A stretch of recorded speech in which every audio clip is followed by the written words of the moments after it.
Bueno, quiero que hablemos con alguien. Hace unos años, estaba acordándome recién, nos llamábamos, hace unos cuantos años, porque era candidato a secretario general de ATE Río Negro.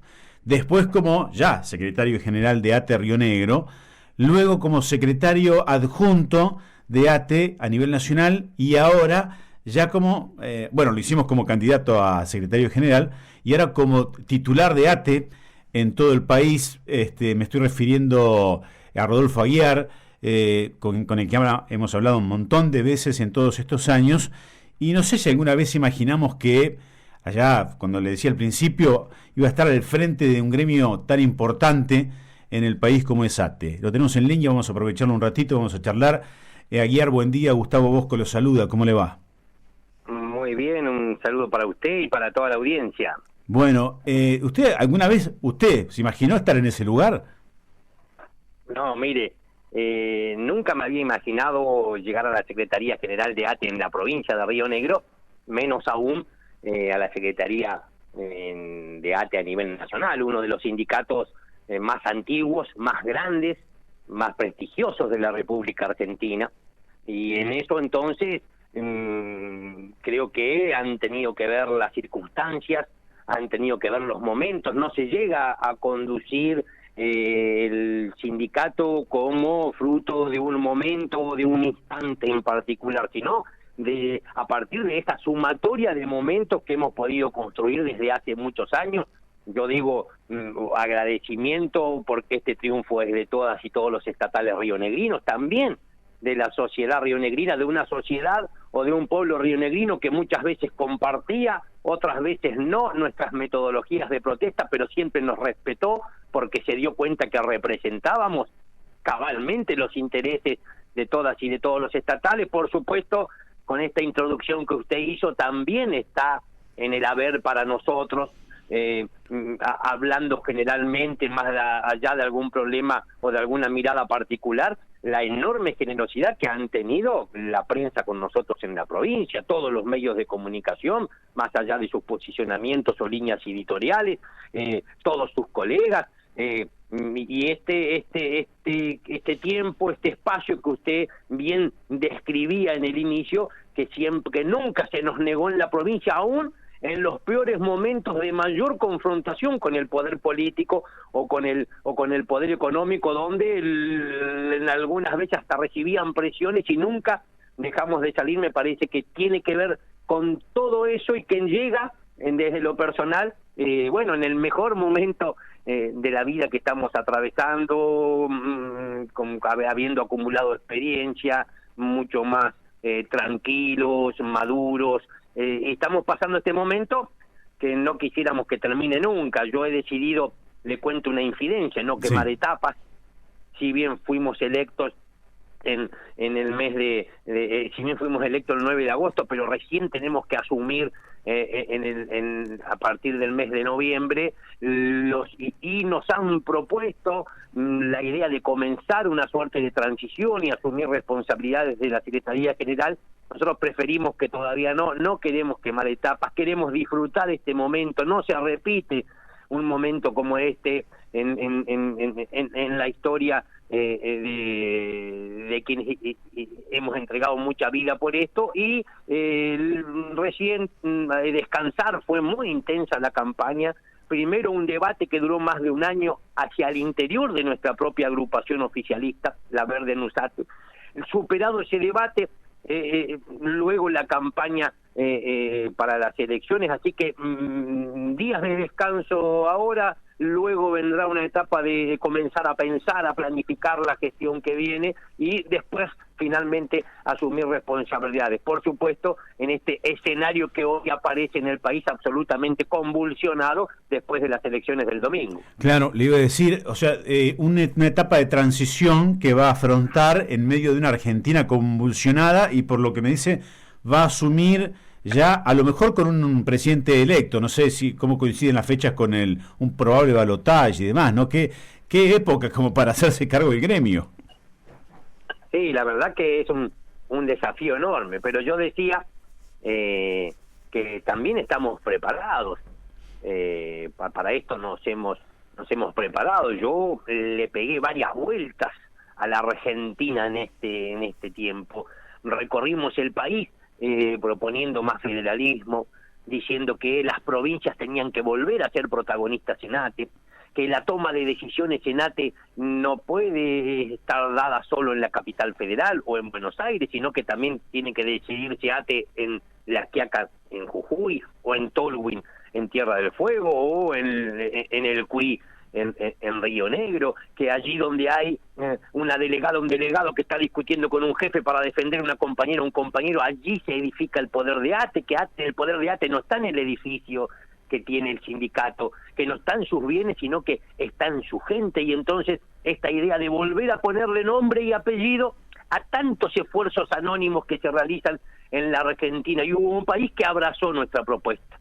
La abrazó de tal forma que nos impusimos en 22 provincias de las 24. Es la mejor performance que ha logrado en las últimas 2 décadas nuestra agrupación oficialista. Hace 8 años la lista verde Anusate había triunfado en 16 distritos, hace 4 lo había hecho en 19, y ahora ganamos en la franja de la lista nacional hasta en la capital federal.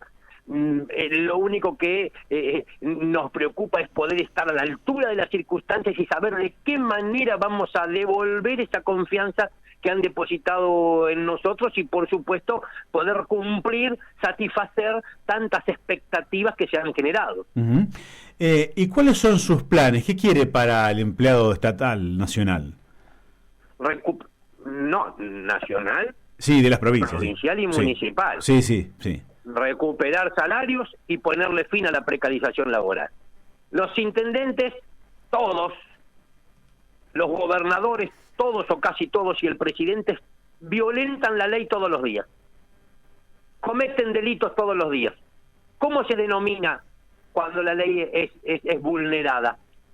Estamos frente a la comisión de un delito. Uh-huh. Y yo me pregunto qué ocurre con el comercio de la media cuadra, con quien tiene una pequeña empresa o un pedazo de tierra, o aún con la familia que tiene la posibilidad de tener una trabajadora de casa particular si no la registra, uh-huh, si no le da obra social, si la tiene absolutamente precarizada y explotada. ¿Sabe qué? Inmediatamente lo multan, lo sancionan, lo clausuran.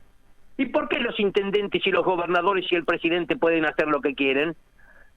¿Con qué autoridad le van a exigir después quienes gobiernan al pueblo que cumplan con sus obligaciones y son los primeros en incumplir? Por eso, pase a planta permanente de todas y de todos los trabajadores precarizados en municipios, en las provincias y en los organismos del Estado Nacional, porque yo no quiero volver a escuchar el mismo lamento que escuché cuando en el 2015 al 2019 llegaba un gobierno de derecha como el de Macri y despedían a 35.000 trabajadores.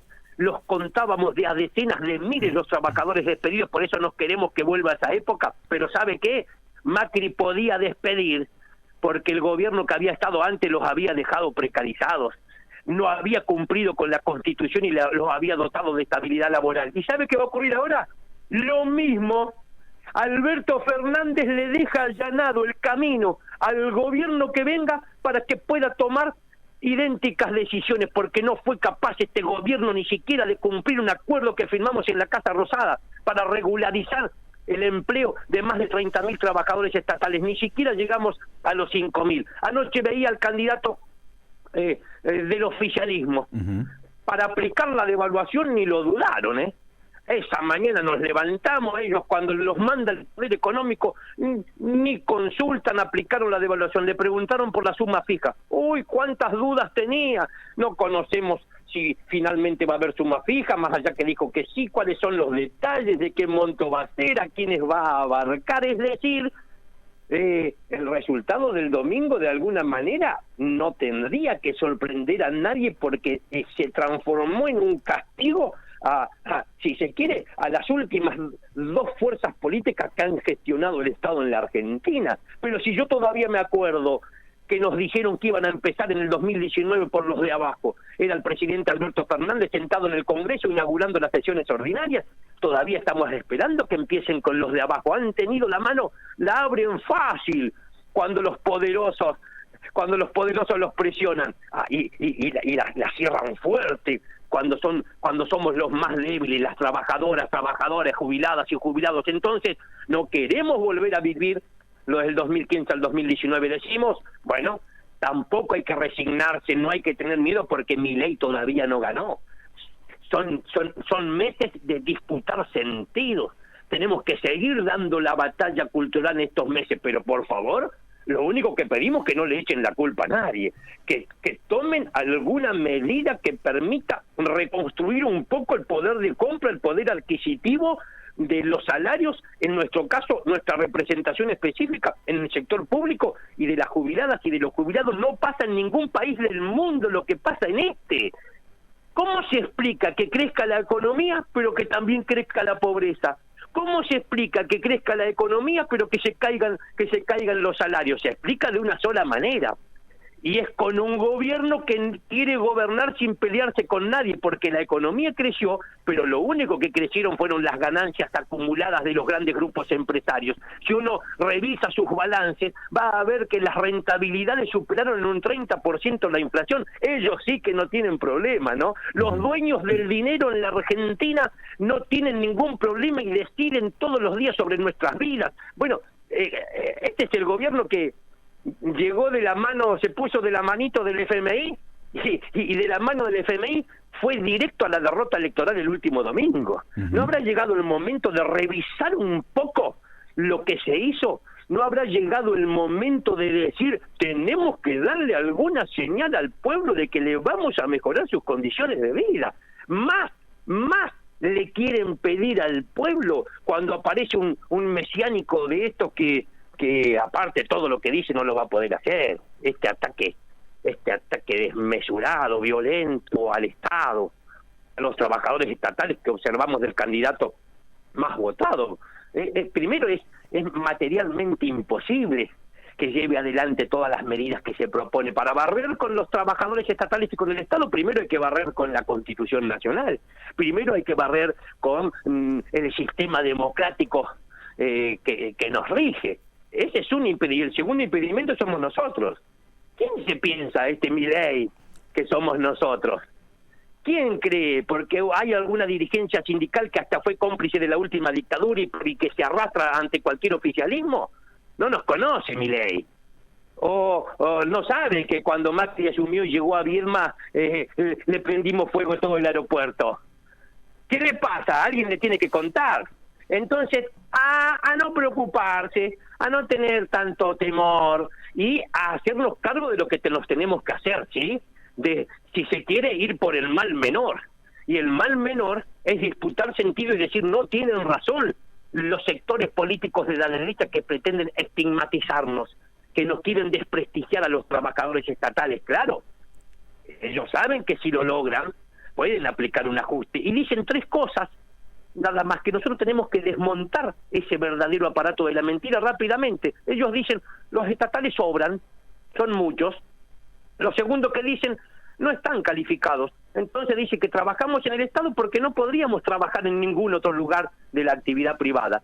Y lo tercero, que somos caros, que le costamos mucho al pueblo. Y solo basta con recurrir a datos oficiales. Primero, para decir que del total de las personas ocupadas en la Argentina, menos de 2 de cada 10, es decir, menos del 20%, presta servicios en el Estado. El resto, más del 80%, lo hace en el sector privado. Lo segundo, si hay un rasgo... y ese promedio en Europa, por ejemplo, Francia, es mucho más alto, más del 22%. Ahora bien, tampoco no estamos calificados. Si hay un rasgo distintivo de nuestro Estado, es el alto nivel educativo de sus trabajadores.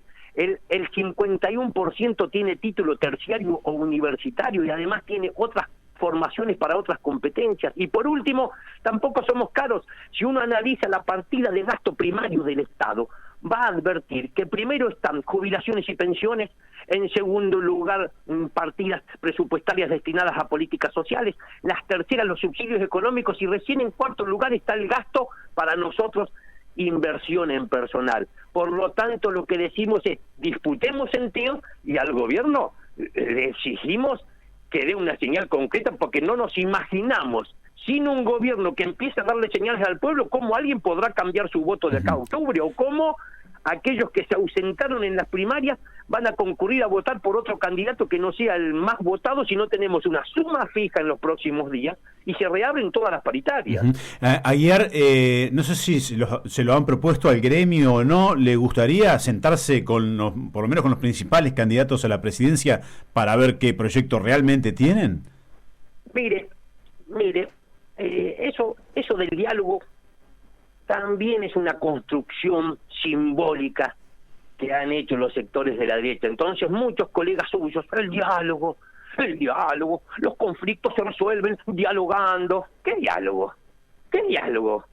El diálogo solo sirve cuando hay respuesta. ¿O usted piensa que a mí me bancan una foto con la gobernadora o el gobernador, los estatales de mi provincia, si esta foto no se traduce en un beneficio concreto para ellos? Por simple cholulismo, ¿sabe? Las mesas de diálogo, yo no me siento en ninguna mesa de diálogo por cholulismo. En las mesas de diálogo tienen que servir para resolver los problemas que tienen las trabajadoras y los trabajadores. Si no, el diálogo es inconducente. ¿Y sabe qué?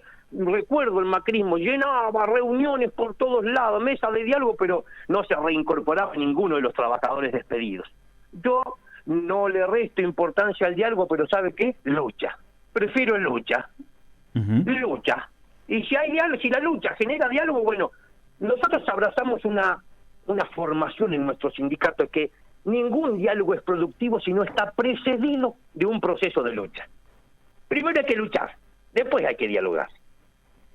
O sea, que eso puede pasar con su gremio de acá a los próximos meses. No sé, yo soy una conducción, somos un colectivo, un equipo, no todos pensamos lo mismo. Bueno, acá estamos construyendo un liderazgo a nivel nacional, habrá que compatibilizar distintas voluntades. Yo me estoy expresando yo. Sí. Y yo no tomo café ni me como un asado con los patrones. Yo represento a los trabajadores y algo de eso habrá tenido que ver para que nos den la oportunidad o nos confieran con su voto esta alta responsabilidad los trabajadores el miércoles pasado. Bien, bueno, van a ser unos meses agitados, ¿no? Pase lo que pase. Sí, yo me acuerdo las peores épocas con Bretiné. Y este muchacho de Patillas no va a ser más bravo que Bretiné en sus primeras épocas. ¿No? ¿Le parece que no? De ninguna manera. Bien, bueno. Y eso que nosotros no tenemos experiencia en esa época. Ahora tenemos experiencia. No se puede hacer. Sí. Yo digo, no empecemos a imaginar hipótesis, porque todavía no ganó Milei, todavía no ganó Bullrich. Tenemos que seguir disputando sentido y poder mostrar que las propuestas de eliminar al Estado, que es el único que nos protege, que es la última contención que tenemos como sociedad, como pueblo, es absolutamente inviable y que nos va a perjudicar a todas y a todos. Ayer le pidieron, ya hablando de la coyuntura, de estos aumentos y de la inflación y demás, le han pedido desde ATE una paritaria, una reunión urgente del gobierno, tengo entendido, ¿no? Sí, ya hemos presentado los pedidos, no solo a nivel nacional, sino también en la provincia de Río Negro. Yo vislumbro en Río Negro, por ejemplo, que si no hay una convocatoria clara, con un gobierno que esté dispuesto a revisar, porque con esta devaluación y una inflación que se proyecta en más de 2 dígitos, entre 12 y 14%, nadie puede pretender que nosotros aceptemos un aumento que sea la mitad de eso. Por lo tanto, me parece que ya se sumó también judiciales, entiendo que otros sindicatos se irán a sumar. Señales claras esta semana o la semana que viene, yo advierto que se inicia un proceso de conflictividad que será bastante difícil de contener en el Estado, porque no se llega a fin de mes. Seguro. Bueno, Aguiar, muchísimas gracias por atendernos. Ojalá pueda disfrutar si es que ahora vienen algunos días de descanso. Aunque no sé si se desenchufa del todo. ¿Se desenchufa en los descansos o más o menos? No, jamás. Mire, yo digo, un dirigente, la cual yo cuando apostaba para nuestro reemplazo, nuestra propuesta, dije que tiene que ser cualidades. El dirigente tiene que madrugar, estudiar y tener el teléfono siempre abierto. Bien. Si no estaríamos acá nosotros. Y eso de tener el teléfono siempre abierto nos permitió, por ejemplo, no sé si recuerda que esa trágica noche que muere Carlos Orias, el gobernador, este sindicato y este dirigente que recién empezaba y no lo conocía nadie, emitió una gacetilla de prensa a las 5 de la mañana cuando los hechos habían sido a las 4:30 de la mañana. Y esa gacetilla fue la primera y se cuelga me acuerdo, en uno de los principales medios nacionales. Y los demás empezaron a reaccionar recién esa tardecita, es decir, madrugar, estudiar y contestar el teléfono. Bien. Ayer, gracias por atendernos, muy amable, justamente el teléfono. Muy nosotros amable. Los agradecidos siempre. Que le vaya bien, hasta luego. Bueno, Rodolfo Aguiar, más efusivo que nunca está, me parece a mí, ¿no? De todas las veces que hemos charlado con él, yo no recuerdo la primera vez en el comienzo de la nota, decía, bueno, hablamos con él al principio como candidato a secretario general de ATE, no me acuerdo bien cómo aparece, pero claro, estamos hablando de más de 10 años, y ATE o Aguiar era en un momento, en un gremio que estaba siempre apagado, que tenía muy pocos afiliados. Cuando llega Aguiar lo revoluciona de alguna manera, con no sé cuánta goma quemó, ¿no? En la calle con las protestas y demás. Era en un momento ATE sinónimo a movilización, protesta. Al principio decíamos eran los mismos 4 o 5, después eran los mismos 6, 7, 10, 15, cada vez más, y creció de tal manera que no lo iguala a PCN en cantidad de afiliados, me parece, pero bueno, eso se hizo fuerte en la provincia de Río Negro. Y de pasar de quemarle gomas en la puerta, en la cara a los gobernantes, pasó a sentarse con ellos en un momento, lo que hizo que PCN se fuera a la vereda enfrente. Pero personalmente Aguiar empieza a escalar hasta llegar ahora al máximo lugar en ATE a nivel nacional. Y me parece que a partir de su asunción, que va a ser en noviembre, en los medios nacionales lo vamos a tener seguido, porque escucharon lo que dijo recién, cuando le pregunté si se iba a juntar o le habían propuesto juntarse con los candidatos a presidente de la Nación para escuchar a ver qué ofrecen para los empleados estatales o cómo quieren tratar el tema. Él dijo, no, foto para el chulerismo no, si vienen con alguna propuesta, una resolución o algo concreto, sí, si no, prefiero la lucha. Primero hay que luchar y después hay que sentarse a hablar. O sea, ya me imagino a un Aguiar y su gente en las calles de Buenos Aires haciendo un poquito de ruido.